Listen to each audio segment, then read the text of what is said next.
This is the Vectisfabber verdict, the best show from the Isle of Wight since 1969. Welcome to the show with John Lennon on the Vectis.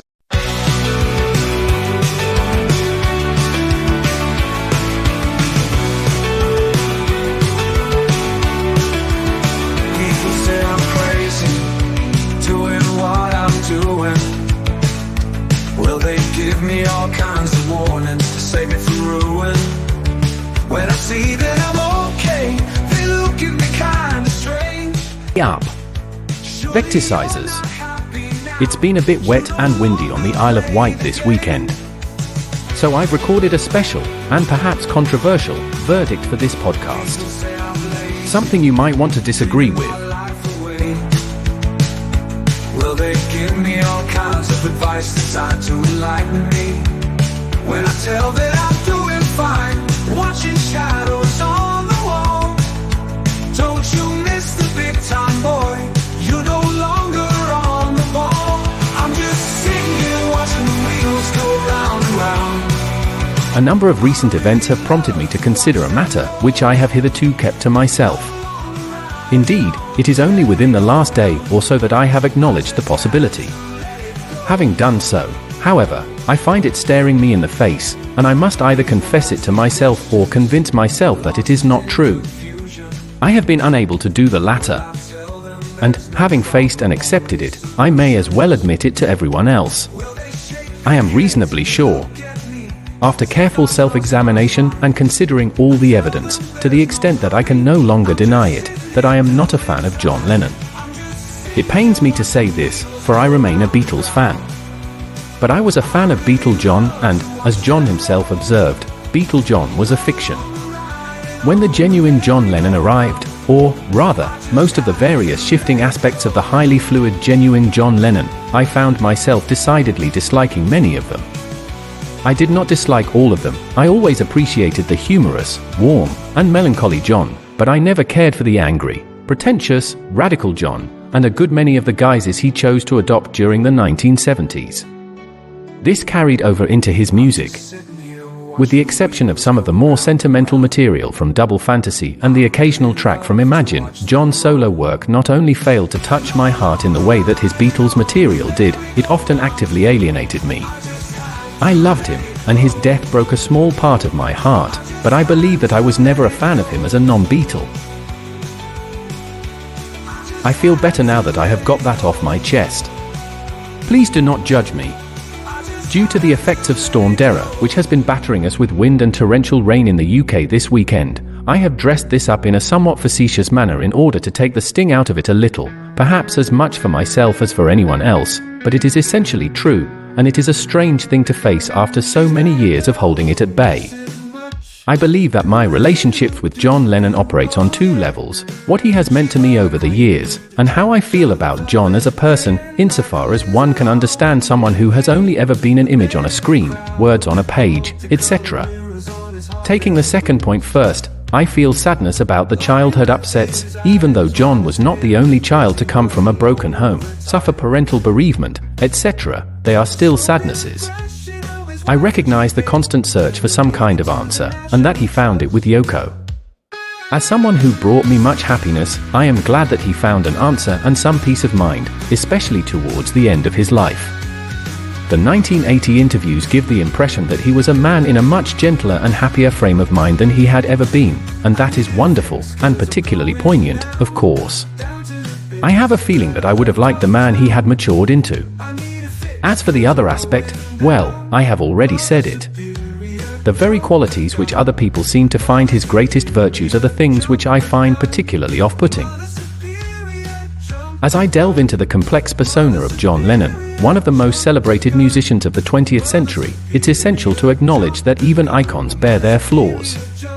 The decade from 1970 to 1979 was particularly tumultuous for Lennon, stirring both admiration and criticism.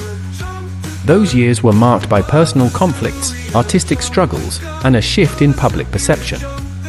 It was during this time that Lennon revealed a darker side, his anger, pretensions, radicalism, and an unsettling hedonism, which ultimately highlighted the profound complexities of being a cultural icon. Lennon's irascibility and confrontational nature emerged starkly in his interactions with journalists, critics, and even fellow musicians. Known for his quick temper, he often responded to scrutiny with anger. There were instances when his words cut deeper than intended, sparking public debates and controversies. This aggression was further exacerbated by his alcohol and drug use, which clouded his judgment and increased his irritability. The image of the once melodic Beatle was slowly morphing into that of a combative figure, one whose art became increasingly overshadowed by his personal struggles.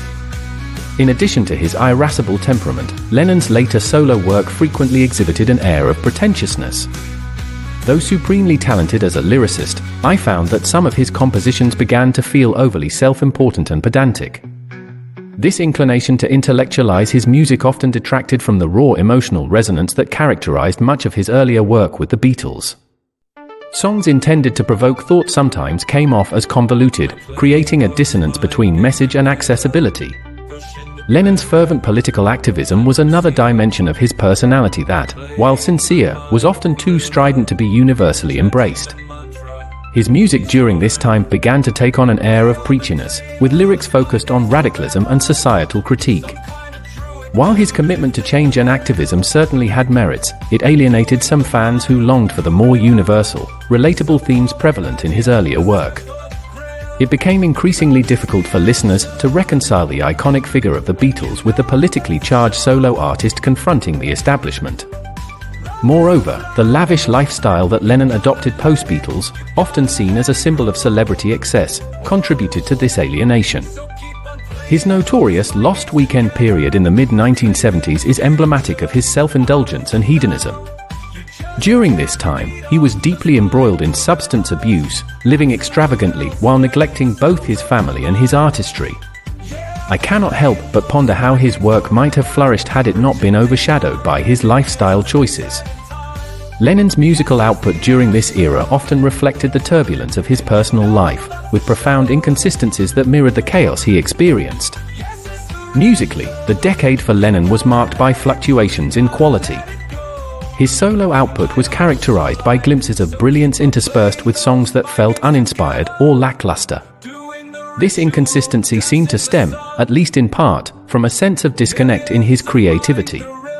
The once dynamic synergy he enjoyed through collaboration with the Beatles gave way to a more solitary approach to songwriting. Lacking the input from others that he had once thrived upon, Lennon's work occasionally felt confined, lacking the rich palette that collaboration provided. His desire to convey political messages increasingly took precedence over the music itself, resulting in works that sometimes overshadowed the artistry with message-heavy lyrics. The emphasis on communicating his beliefs overtook the melodic subtleties and structural intricacies that had distinguished much of his earlier masterpieces. Yet, I can't dismiss how his desire to prompt change and provoke thought is an admirable aspect of his legacy, even if it did come at a cost to his artistry. Lennon was always known for his willingness to experiment musically, yet the degree to which he indulged in this experimentation sometimes struck listeners as excessive. The avant-garde albums followed by the minimalist, cathartic Plastic Ono Band is often hailed as bold, but can also be perceived as inaccessible to many of us brought up listening to Beatles music. These artistic choices, while intriguing, also alienated fans who perhaps yearned for the more familiar sounds of his earlier work. Perhaps most concerning was the impact of drug abuse on his creative process. Heroin and alcohol were significant factors that hindered his ability to focus and create cohesive music. Those substances played a notable role in reinforcing the volatility of his personal life and contributed to the artistic inconsistency in his solo era. His struggle with addiction undoubtedly diverted his attention from crafting the music that could have transcended the challenges he faced. Despite all these layers of fallibility, it's crucial for me to acknowledge that Lennon was a product of his time, both a figure of rebellion and a beacon of hope. His imperfections only served to humanize him, offering a deeper understanding of the pressures faced by those in the public eye. Behind the legend was a man grappling with the weight of his choices, the expectations of fame, and the personal demons that haunted him. In conclusion, reflecting on John Lennon's fallibilities during the 1970s is a reminder that even the most revered figures are not immune to flaws. As I evaluate the interplay between his tumultuous personal life and artistic output, I come to appreciate the complexity of his journey. It is in these contradictions, his anger, pretensions, activism, excesses, and struggles, that we find a more nuanced portrait of Lennon, one that compels us to engage with both the light and dark aspects of his legacy. However, once the 70s ended, my opinion of John Lennon becomes warmer again. 1980 was a significant year for John Lennon. After a 5-year hiatus from music, he emerged as a more mature and introspective artist, penning songs that showcased his growth and resilience.